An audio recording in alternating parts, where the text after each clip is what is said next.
જય સ્વામિનારાયણ બહેનો, જો મેં આ પટોળું વેર કર્યું છે ને, આપણે પોચમપલ્લી સિલ્ક પટોળું કહેવાય. હવે હું તમને આના કલર બતાવું છું. દીદી, આપણે આ પ્યોર નું પટોળું છે, હાથથી બનેલું આ પટોળું છે. હું તમને એના કલર બતાવું છું. જો આપણે રીંગણી કલર અને આ પેરોટ કલર નું બ્લાઉઝ અને પલ્લુ રહેવાનો છે. આપણે કેમ કે જો આ ટાઈપ નું પલ્લુ સાડીનો વેર રહેવાનો છે, નીચે બોર્ડર અને આખી ઓલ ઓવર ડિઝાઇન રહેવાની છે. ખાલી આપણે પલ્લુ અને બ્લાઉઝ નો જ કલર ચેન્જ થવાનો છે. હું તમને કલર બતાવતી જાઉં છું.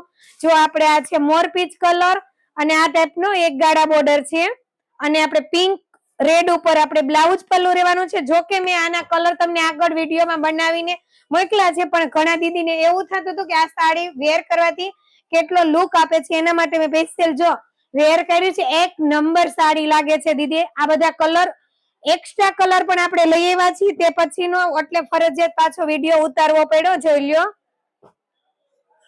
આ પણ ફાઇન છે, મસ્ત છે, એકદમ આસમાની કલર. આ મરૂન કલર છે, બ્લુ સાથે કોમ્બિનેશન છે.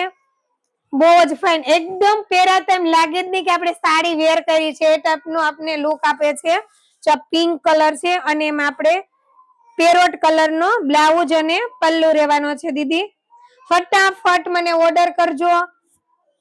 જો આપણે છે ચીકુ કલર ઉપર છે, બહુ ફાઇન છે. આપણે મેથી પીળો કલર કે ને તે આ પિંક કલર છે અને એની સાથે કેવો કોમ્બિનેશન આવે છે ને આપણે જોઈ. જો વાવ, બહુ ફાઇન છે, મસ્ત રીંગણી કલર છે દીદી.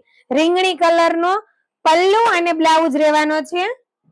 લાદિકા, જો આ ગ્રીન કલર બધાનો ફેવરિટ કલર, ગ્રીન અને આપણે વાવ પિંક કલર છે. જો પિંક અને ગ્રીન બંને કોમ્બિનેશન બહુ ફાઇન છે. ક્યારેક દીદી મેં તમને જણાવ્યું છે ને કે ડિઝાઇન તો હોય જ બધા, પણ કલર ઉપર આપણે જે કલર નું કોમ્બિનેશન હોય ને એનાથી પણ સાડીનો લુક વધારે આપવાનો છે. જો ફેન્ટા કલર છે દીદી, એટલો ફાઇન લુક આપે ને, જો તમે બધાને એટલો ફાઇન લાગે. જો અને મસ્ત પટોળા લુકે એટલો સરસ આપે ને, તમે જોઈ જ શકો છો. મેં વેર કરેલું જ છે. જો